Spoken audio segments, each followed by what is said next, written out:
del día de ayer por la noche, el portal Latinus de su archirrival, el periodista Carlos Loret de Mola, presenta un segundo reportaje a partir de una entrevista que Latinus le hace a un sujeto conocido como o identificado como Celso, quien presumiblemente es el líder de uno de los grupos delictivos que operan en Guerrero, conocidos como los Ardillos.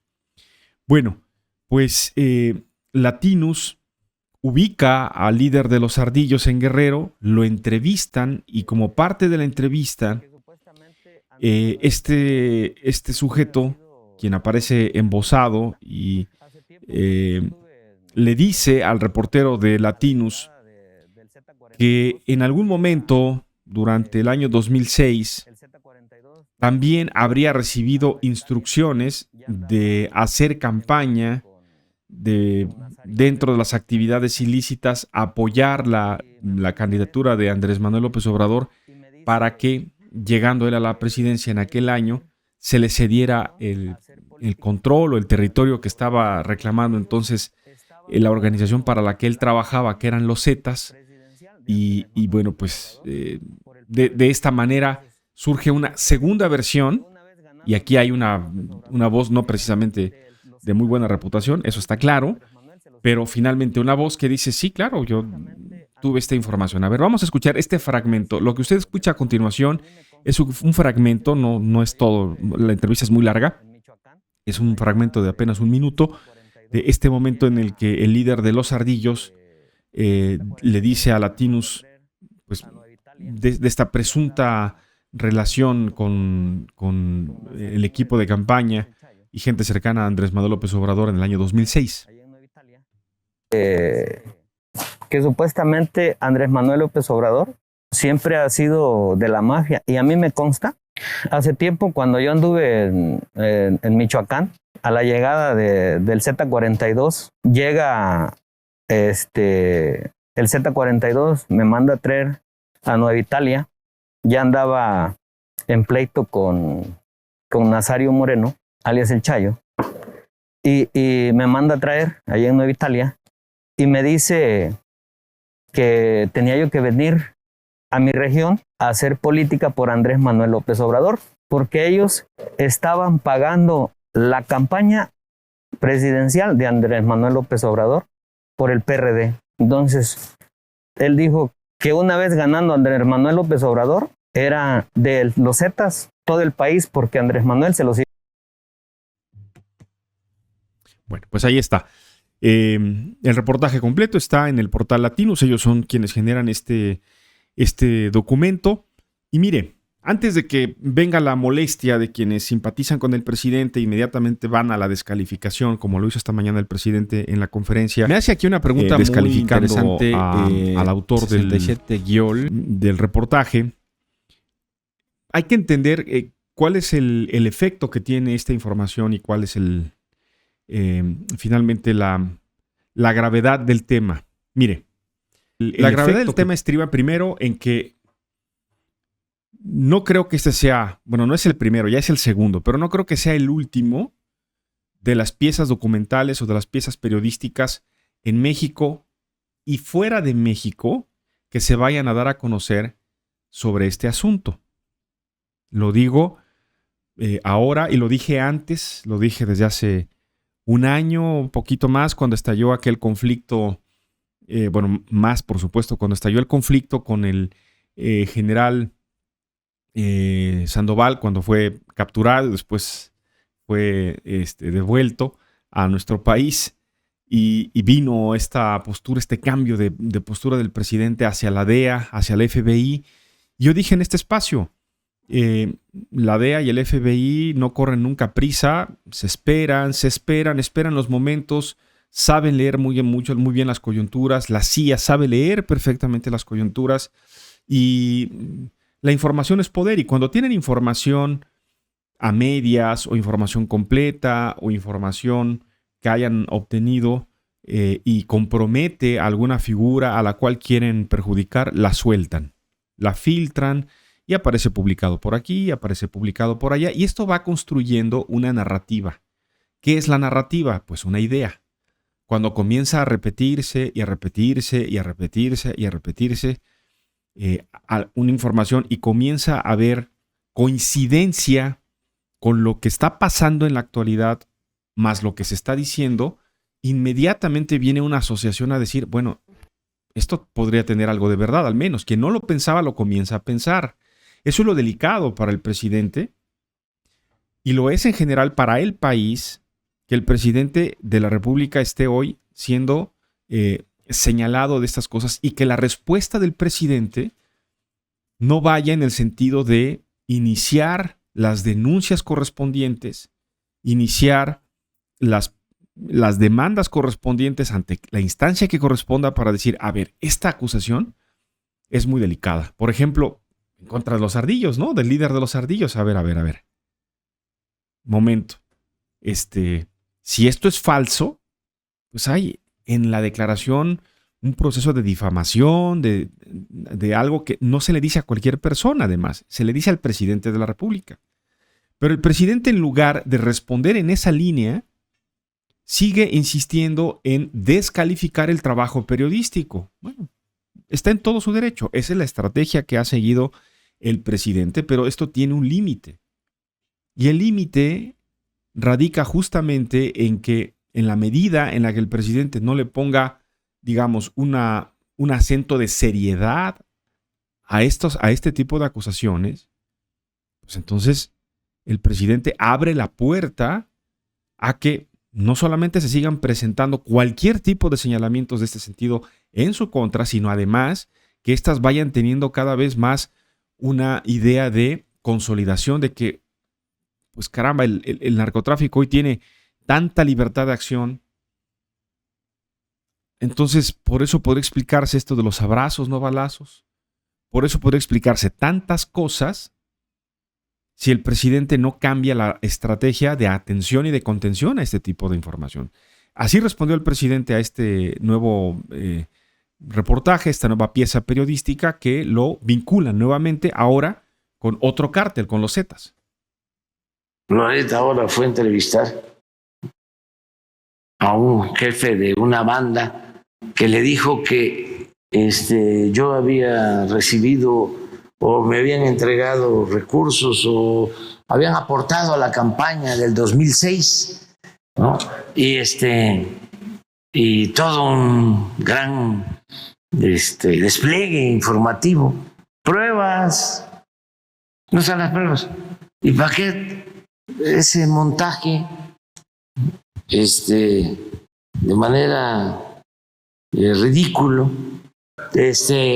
Un encapuchado, pero además que tiene que atravesar sierras, me dicen, ¿no? Para poder llegar a donde está el campamento de este grupo y del jefe del grupo. Yo creo que eso lo hizo ahí donde tiene su hacienda, aquí en Valle de Bravo. Bueno, y para cerrar con el tema por ahora, van a venir más reportajes, seguro.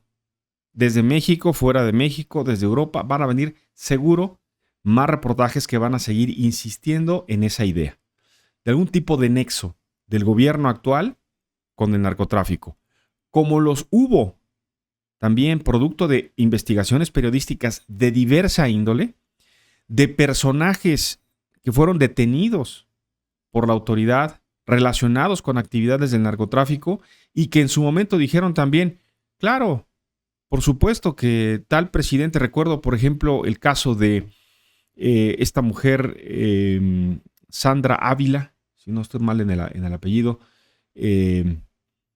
la reina del Pacífico, así le llamaban, quien fue detenida, estuvo presa, después fue liberada y en una entrevista le dijo a un medio de comunicación, claro, Felipe Calderón estaba metido sabía de la actividad ilícita, tenía pacto con el cártel de Sinaloa, estaba enterado de las acciones de García Luna.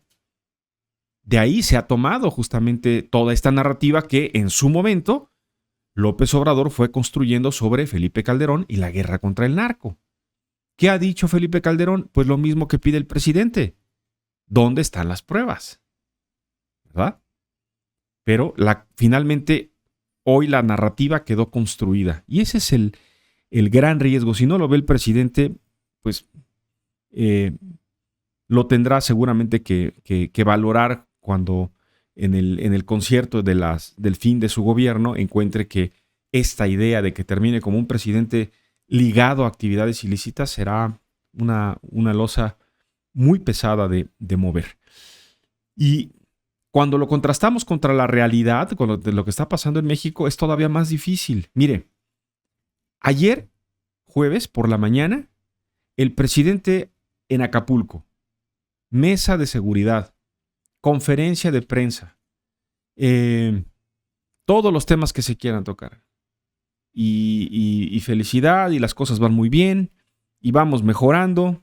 Bueno, por la mañana, de ayer jueves. Por la tarde, atentado en contra del presidente municipal de Taxco, Mario Figueroa Mundo. 2 versiones. Le cuento las 2 versiones. Le dejo las 2 versiones a ver cuál le suena más. Y yo le digo cuál es la que a mí me suena más. Versión oficial.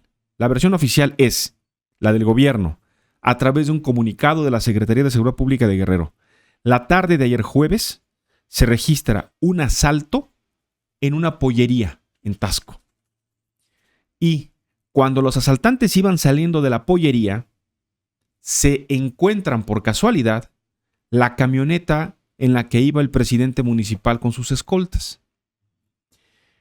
Como los guaruras del presidente municipal se dieron cuenta que los asaltantes habían asaltado a una pollería, les hacen frente y comienzan a perseguirlos.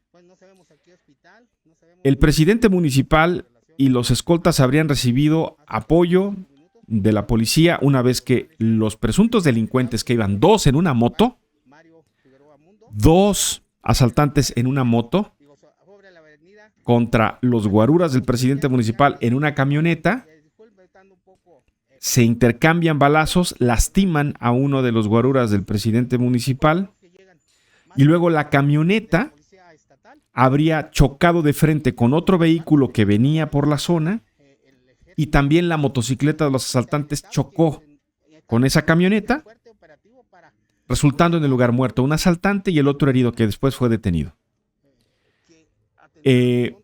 La versión es que uno de los guaruras del presidente municipal de Taxco quedó lastimado de bala, otro por el impacto y el presidente con algunas lesiones. Esa es la versión oficial. Como una escena de película de bajo presupuesto, ¿no? Así como que algo no checa. La versión extraoficial es que ayer por la tarde el presidente municipal de Taxco, Mario Figueroa, iba a bordo de su camioneta blindada, acompañado de su chofer, su secretario particular y 2 elementos de seguridad. Salía de un evento de una inauguración en la calle Loma Larga y se dirigían hacia la casa del presidente municipal, cuando 2 sujetos a bordo de una motocicleta le habrían lanzado granadas a la camioneta en la que viajaba. La agresión ocurrió sobre el acceso a la ciudad de Taxco a la altura de La Garita. ¿Quién dijo todo esto? Uno de los acompañantes del presidente municipal, quien no le quiso dar información a un reportero, pero que le dijo: las lesiones del presidente municipal no ponen en riesgo su vida por la protección que les dio la camioneta. Uno de los escoltas sí está lastimado, tiene varias lesiones. Durante el ataque, los escoltas respondieron a la agresión y se informó que uno de los agresores perdió la vida. Ahí continúa la versión extraoficial. ¿Qué le suena más lógico? A mí me suena más lógico la versión extraoficial. Esta de un ataque directo que ha negado el gobierno. Como sea, ya fuera el asalto a la pollería y esta mala suerte del presidente municipal de toparse con los muy hábiles asaltantes de la motocicleta de la pollería, o que le hubieran lanzado un ataque. Como sea, resulta inexplicable que ante el operativo de seguridad que hay en Taxco, el presidente municipal se haya topado con un asalto y toda esta agresión, o bien que haya sido atacado directamente. La imagen de la camioneta de verdad deja mucho que pensar cómo quedó, de que se haya tratado realmente de un enfrentamiento con dos asaltantes de una pollería. Pero es la versión oficial contra la versión extraoficial, como siempre, de la que le soy honesto, pues hay que dudar, ¿no? Bueno, en Guerrero, a otro tema, pero en Guerrero. Salvador Rangel Mendoza, obispo emérito de Chilpancingo, aseguró que los cárteles de los Tlacos y los Ardillos sí llegaron a una tregua cuando estaba por darse un enfrentamiento de gravísimas consecuencias en Chilpancingo y en la capital. A diferencia de lo que ayer se habría informado, de que fracasó el diálogo de 4 obispos con los líderes delincuenciales, el obispo emérito de Chilpancingo, Salvador Rangel, dice, no, sí hubo un acuerdo, sí hubo una tregua. Y se dio gracias a que 2 grupos criminales, los Ardillos y los Tlacos, se pusieron de acuerdo para no tirarse bala más en la capital. Y explica el obispo cuál es la razón del conflicto. Dice, la disputa entre los grupos es porque se están disputando el control de al menos 135 nuevos juegos de placas de transporte público que el gobierno de Evelyn Salgado va a dar próximamente para ampliar la oferta del transporte. Y entonces unos pelean, otros reclaman, a donde sea que los quiera ubicar, quién se va a quedar en el control de esas concesiones de transporte. La explicación del obispo Rangel Mendoza es la confirmación de lo que aquí y en muchos otros espacios informativos en México venimos diciendo de manera alarmante: la irrupción, el control que tienen ya los grupos de la delincuencia en todo tipo de actividad económica. Vamos, en este asunto de las concesiones de transporte. ¿Qué tiene la delincuencia organizada? Dinero para poder comprar las camionetas que necesiten, los taxis que necesiten, los vehículos que necesiten para ponerlos a trabajar y generar dinero, ¿no? Pero necesitan, claro, pues los prestanombres, la gente que vaya, ponga su INE, haga la solicitud, presente todo el expediente para que les den las concesiones, suponiendo que las concesiones se dan en un proceso de limpieza y de transparencia, cosa que es conocido. Los gobiernos estatales usan estas concesiones de transporte para hacer lucro político y que ahora estarían ya no en disputa por los grupos de transportistas. Fíjense cómo ha cambiado la cosa. Ahora es entre los grupos de la delincuencia organizada. ¿Qué tiene que decir a esto el gobierno de Guerrero? Mucho. Primero, ¿van a dar concesiones? Segundo, ¿a quiénes? ¿Cuál es el filtro? Y eso explicaría por qué la razón de los ataques en contra de los transportistas en Acapulco, en Chilpancingo, en Zihuatanejo, en Iguala. Ahí está toda la respuesta. La ha dado no una investigación de la Fiscalía, no una investigación de la Secretaría de Seguridad Pública Federal, no, ni de la Fiscalía General de la República, de Gers Manero. ¿Quién sabe si Gers Manero se ha dado cuenta de lo que está pasando en Guerrero? A lo mejor ya alguien le avisó. No, ha sido el obispo emérito de Chilpancingo los obispos quienes han hecho las investigaciones, las pláticas y dicen, el problema es el fondo es, no es por las rutas, es por las nuevas placas. Qué delicado de verdad.